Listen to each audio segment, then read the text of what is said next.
Kamis 16 Maret 2023, Kepala Kejaksaan Tinggi atau Kejati DKI Jakarta, Reda Mantovani, mengajukan atau menawarkan restoratif justice dalam penyelesaian hukum kasus penganiayaan MDS terhadap David Ozora kepada keluarga David.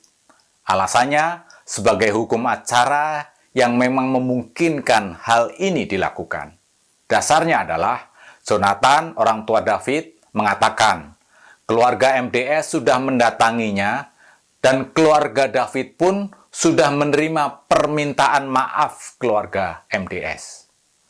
Mengacu alasan menerima permintaan maaf, itulah Kejati DKI rupanya menilai bahwa keluarga David Ozora membuka peluang menerima penyelesaian kasus dengan cara damai.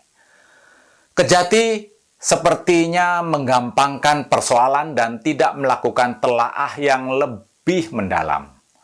Restoratif justice adalah peraturan yang dimiliki oleh Kejaksaan Republik Indonesia yang tujuannya adalah melakukan proses penegakan hukum yang mengubah dari proses pemidanaan menjadi proses dialog, mediasi, dan kesepakatan bersama di antara kedua belah pihak. Istilah populernya, terjadi perdamaian di antara kedua belah pihak dan tidak perlu masuk ke pengadilan.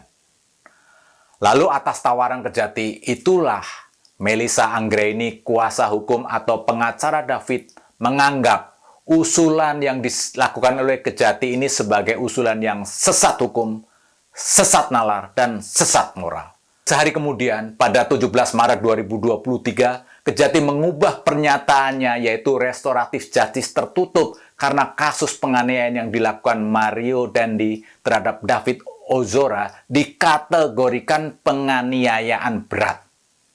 Perubahan sikap Kejati DKI Jakarta ini mungkin melegakan banyak orang.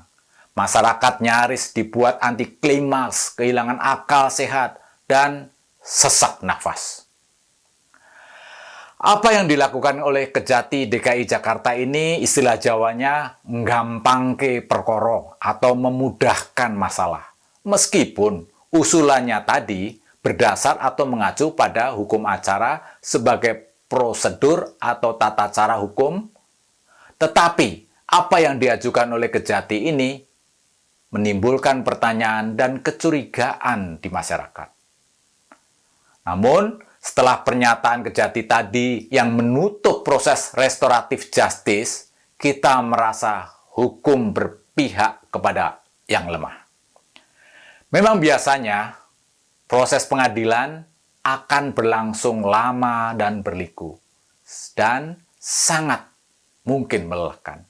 Tetapi pernyataan orang tua David yang tetap teguh melanjutkan kasus ini ke meja pengadilan membuat banyak kalangan yang mendukung keputusan ini.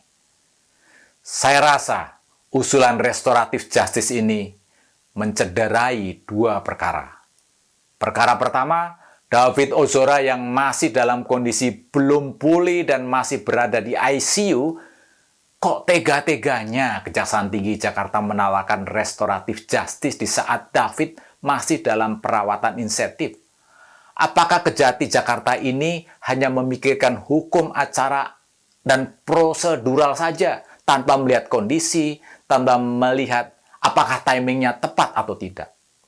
Dari hal ini saja, Kejati Jakarta terkesan tidak ada empati atau keberpihakan kepada David Ozora yang masih dalam perawatan intensif di ICU.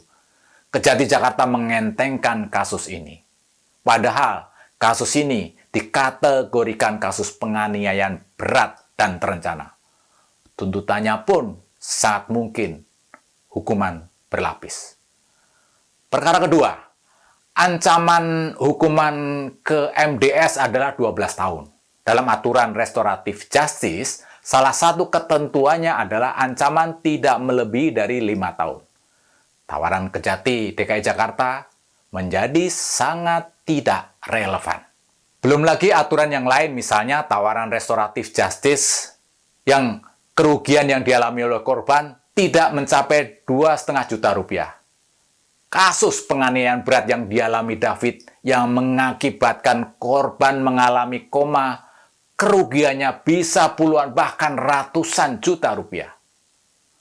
Ketika membaca berita saat Kejati menawarkan restoratif justice, saya jadi teringat kasus Lesti Kejora yang mengalami KDRT oleh suaminya Rizky Bilar.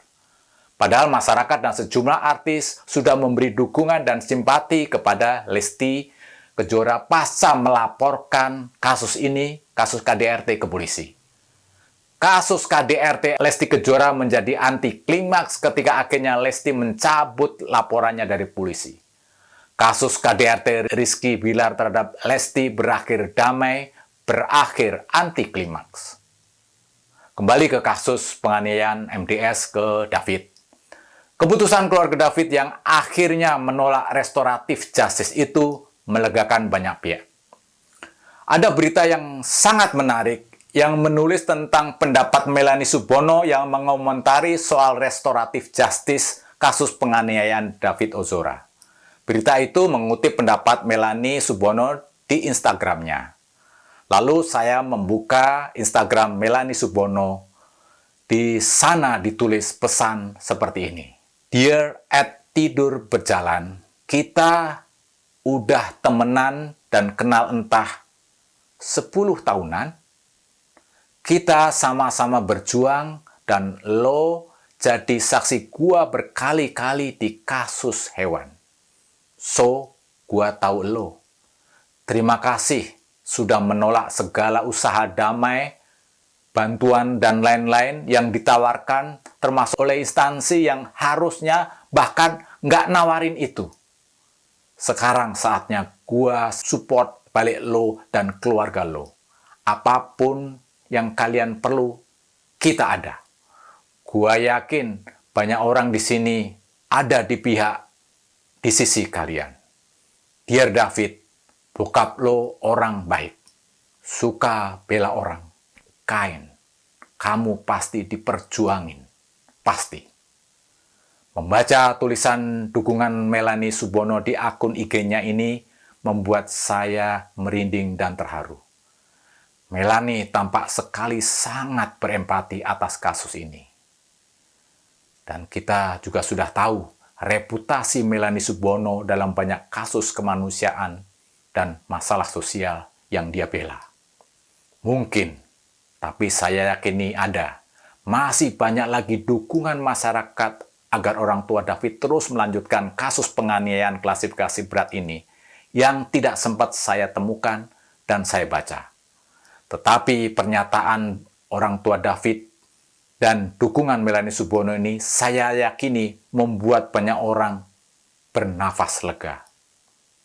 Untuk David, semoga segera sembuh dan segera pulih. Banyak orang yang mendukung dan mensupport agar kasus ini memberi hukuman yang setimpal dan adil.